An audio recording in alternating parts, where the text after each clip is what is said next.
Hello my dear friends. I hope आप लोग demotivated नहीं है और नेक्स्ट अटेम्प्ट के लिए तैयारी कर रहे। मैंने अपनी पिछली वीडियो में आपको बताया था कि कैसे हम महाराष्ट्र स्टेट लेवल की वेबसाइट पर या यूजीसी नेट के एनटी की वेबसाइट पर जाके प्रीवियस ईयर्स क्वेश्चन पेपर्स को डाउनलोड कर सकते हैं। अब मुझे आपको ये सजेशन देना था, क्योंकि बहुत बार क्या होता है जब हम पढ़ने बैठते हैं और हमारा प्रीवियस अटेम्प्ट नहीं क्वालिफाई हुआ होता है, तो हम सोचते हैं कि हमसे कहाँ गलती हो गई या हमसे क्या कमी रह गई।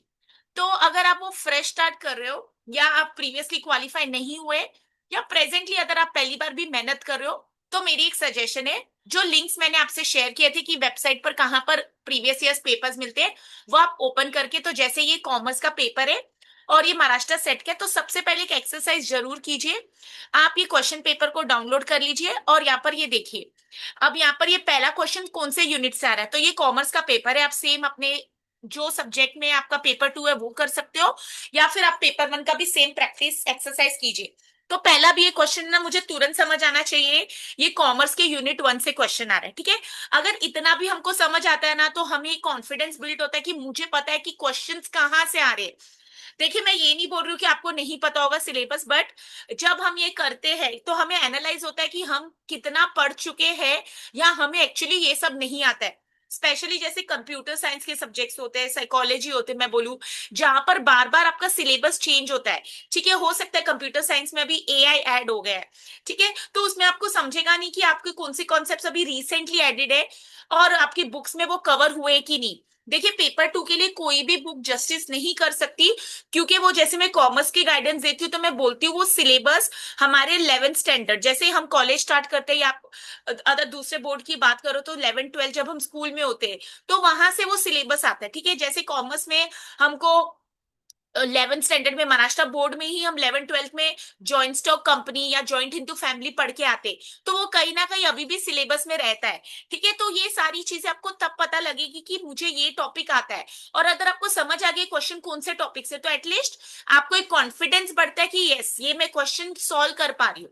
ठीक है, तो ऐसे आप जाते जाइए हर क्वेश्चन। अब ये स्टेट लेवल का है, तो जनरली 5 5 क्वेश्चन 10 10 क्वेश्चन साथ में रखते हैं, मतलब ये सारे यूनिट 1 के रहेंगे। तो पेपर 2 में भी आप ये कीजिए, पेपर 1 में भी कीजिए।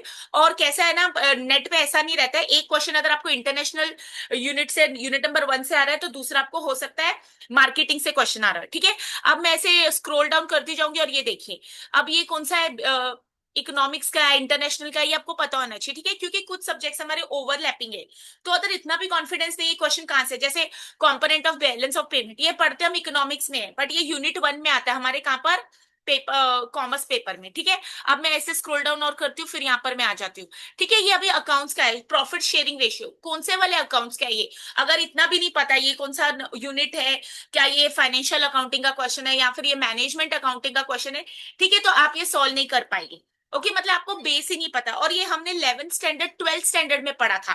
तो अब अगर आपका बहुत गैप हो गया है, ठीक है, और अगर आपने अकाउंट सब्जेक्ट पढ़ा ही नहीं आगे जाके यूजी में, या फिर मैं बोलूँ आपकी स्पेशलाइजेशन डिफरेंट थी, तो ये चैलेंज बन जाता है। ओके, तो आप ये ऐसे प्रैक्टिस कीजिए, एक्सरसाइज, ये हैबिट कर लीजिए कि मैंने आज सिलेबस डाउनलोड किया, सबसे पहले सिलेबस को अंडरस्टैंड किया, और सेकंड मैंने प्रीवियस ईयर्स क्वेश्चन पेपर्स को डाउनलोड किया। भले आपको चाहिए तो आप अपने पास प्रिंट कीजिए, साइड पर लिखिए कि this question is from unit 1।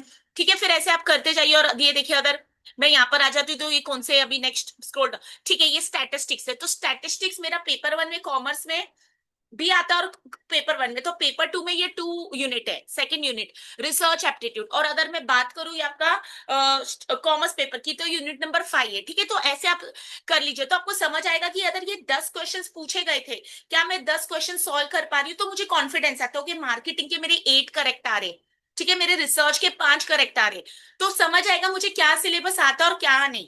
Okay, तो यहाँ पर आपकी एक पहली शुरुआत हो सकती है। देखिए, मैं हमेशा बोलती हूँ नेट सेट क्वालिफाई करना एक जिम्मेदारी भी है, क्योंकि कल आप जाके अपने स्टूडेंट्स को पढ़ा रहे हैं और वो स्टूडेंट्स यूजी और पीजी के रहने वाले हैं। ठीक है, और अब इन दिस, मतलब मैं बोलूंगी when we have embraced technology and it is so quick, मतलब चैट जीपीटी पर हमको आंसर मिल जाता है, तो टीचर्स को एक कदम आगे ही रहना पड़ेगा। ठीक है, तो इतनी मेहनत तो हम कर ही सकते हैं, सिर्फ क्वालिफाई होने के लिए क्वालिफाई नहीं होना है, मुझे अपने नेशन का फ्यूचर भी सोचना है। ठीक है, कोई हमारी अप्रिसिएशन करे या ना करे, हमें अपने लिए अप्रिसिएशन जरूर होनी चाहिए। ओके, तो ये आप कीजिए, पेपर 1 के साथ भी ये प्रैक्टिस कीजिए, कॉमर्स पेपर के साथ, अपने पेपर 2 के साथ कीजिए। फिर ये देखिए आपका कॉन्फिडेंस कैसे बिल्टअप होता है। और देखिए कभी कोई क्वालिफाई होता है, कभी नहीं, उसमें टेंशन मत लीजिए। पढ़ना हमारी कंसिस्टेंसी है, डेडिकेशन है। अच्छे रिसोर्स से जुड़ जाइए। मैं हमेशा पेपर 1 और पेपर 2 कॉमर्स के लिए, पेपर 1 तो सबको मैं केवीएस मदान सर की बुक पियर्सन पब्लिकेशन आपको ऑनलाइन मिल जाएगी, वो रेकमेंड करती हूँ। और पेपर 2 के लिए मैं आपको बोलती हूँ कि कोई भी बुक जस्टिस नहीं करती, बट स्टिल कॉमर्स और मैनेजमेंट के लिए फिर से केवीएस मदान सर की बुक बहुत अच्छी है। और आपको वो एटलीस्ट बताती है कि कौन से टॉपिक्स आप कवर कर सकते हो। ठीक है, जैसे मुझे पता है 11th स्टैंडर्ड में से क्या पढ़ना है, 12th से क्या पढ़ना है, तो ये सब याद रखिए। ठीक है, और अगर आपको मेरी गाइडेंस अच्छी लग रही है तो प्लीज मेरे वीडियो को लाइक भी कीजिए, शेयर सब्सक्राइब भी कीजिए अपने फ्रेंड्स के साथ, टीचर्स के साथ। और जैसे मैंने काफी बार बताया कि यूजीसी 24 गाइडलाइंस के हिसाब से पेट एंट्रेंस टेस्ट को स्क्रैप कर दी गया है, और majority of the universities are suppose to conduct, sorry मतलब मुझे कहना था यूनिवर्सिटीज को पेट कंडक्ट नहीं करना होता है, सिर्फ नेट के थ्रू हो रहा है। ठीक है, तो आप नेट के लिए फॉर पीएचडी भी आपको नेट करना ही है। ओके, 3 कैटेगरीज है, मैंने प्रीवियस वीडियोस में एक्सप्लेन किया हुआ है, आप मेरी प्लेलिस्ट पर जाके चेक कर सकते हैं। ओके, और पढ़ते रहिए। अगर आप सेट का रिजल्ट वेट करें तो कभी भी वो आ सकता है, और फिर हमारे पास फिर से दिसंबर का अटेम्प्ट है, और सेट फिर से अगले साल आएगा। सेट पर रुकिए मत, नेट जरूर क्वालिफाई कीजिए।